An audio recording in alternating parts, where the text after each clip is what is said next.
All right, boys and girls, I am back for part 2. So we've seen the back part of the Adobe, and right now I'm walking in the parking lot. Now this Adobe is closed right now because of COVID-19, but when it does reopen, they have amazing things here. They'll do concerts at the Adobe. I believe they have like a haunted tour kind of thing with ghost stories.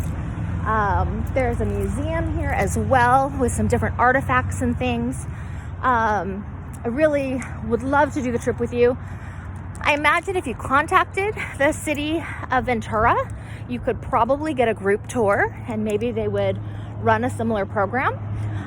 So this is the part of what it was called Rancho San Miguel.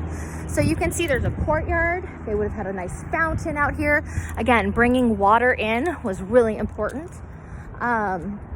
You can see the sign. So we really are at the Olivas Adobe Historical Park. They do have tours Saturdays and Sundays. I highly recommend that once all this is lifted, that you come and take a look. Now, I mentioned to you that the house is big. And in a moment, you're about to see just how big. So as I stand here, I'm gonna turn the camera. Do you see this little one-story part right here? That little one-story part is the original house, okay?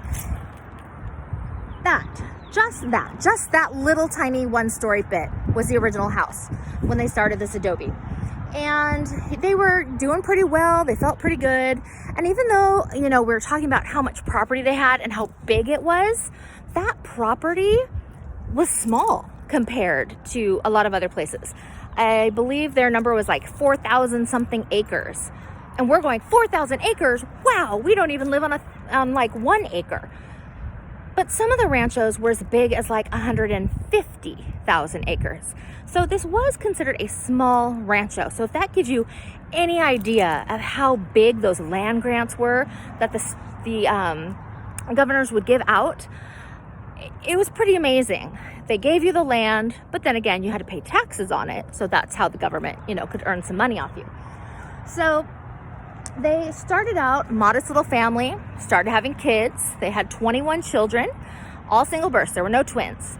So this husband and wife, they lived here. And when the gold rush started up north, the miners were hungry and there wasn't enough food up there, especially beef. Because if you know anything about the mountains, it's not really the place to raise cattle. You need some flat grazing land for the cattle. Hills are okay, but not mountain forests and rocky streams and things like that.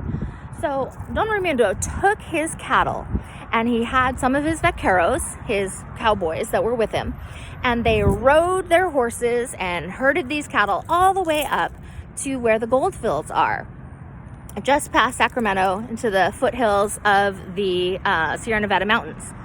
And he sold his cattle. He used to sell their hides for $2.50.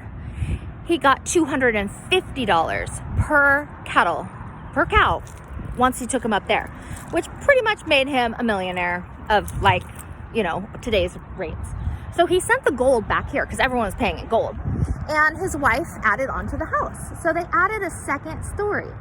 Now this is the front of the house, and it has a cute little picket fence around it. They may have had a picket fence around it too back in the day. But mainly it's to help keep people and animals and things off the property. You can see they have grapevines growing out there. Again, wine was important. They like to make wine from their grape. Plus it provided shade. So you have a natural shade awning so people could stand out there. They were having a big fiesta. People could come and be in this part of the yard too. Those fuchsia plants, those are the big plants growing right in front. Those have been here since, I forget what the sign says, but they've been here for a long time. Now this house is over 100 years old, that I do know, and it's made of adobe brick. Now I showed you what adobe brick looks like when we did our, what was that called? I took you on a virtual tour of the Presidio up in Santa Barbara, and I showed you how big those bricks were, and I talked to you about making them out of mud. Well, this is made out of mud, and it has withstood the tales of time. They have not rebuilt this house. This is the house that was built out of adobe brick, still standing. It's changed from different owner to different owner to different owner, but it's still here, okay? And so the reason it's lasted is because they covered the outside with this lime covering, not cement, but it's that special crushed shells and some other things in order to make it work. It makes like a cementy kind of paste, but it's not cement. Somebody was actually very foolish and put cement over the outside of all of this, thinking they were preserving the house, and actually it almost destroyed the house. Because you see, adobe is made out of mud, and if that mud gets wet, it starts to melt, and you don't want that to happen. And one of the ways to keep it dry is to make sure air is getting to it. So if you put cement, it can't stay dry. If any moisture gets in there, the moisture stays. Whereas when you put this covering, there were still areas on the inside and stuff where the mud, if you will, breathe. So they actually got all the cement off and they put back the original. So you can see now on this front part of the house, it has one door to the outside. That is for protection, okay? You only want one main door. It does have nice glass windows, and yes, it has the nice balcony upstairs. The door to the balcony upstairs, there's actually two of them. One of them comes from the parents' bedroom, and the other one comes from the girls' bedroom. So the daughters all got to sleep in a room. The boys slept outside on the deck. They were taught to kind of stand guard, be on the lookout for the family. Now, if you were a baby, of course, the baby slept in the parents' room. And this end part down here, the window closest to us on the upper floor, the end part is actually a little chapel, because religion was really, really important to the people living on the ranchos. And it's not like they were driving cars to church or whatever on Sunday. So they would have their own little chapels. Some of them, especially if they had money like this family did. And if a priest was passing by or whatever on his travels, they would invite the priest to stay, and he would hold mass and special services and things for them. So that's what that is.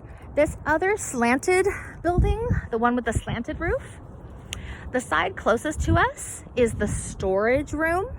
Okay, it's like a big giant pantry. And because of the way the walls are with adobe bricks, it actually keeps it cool in there when it's hot outside, and it makes it warm in there when it's cold outside. So adobe's pretty cool. On the other side of that is their kitchen, which was nice to have, you know, access easy to their storage room.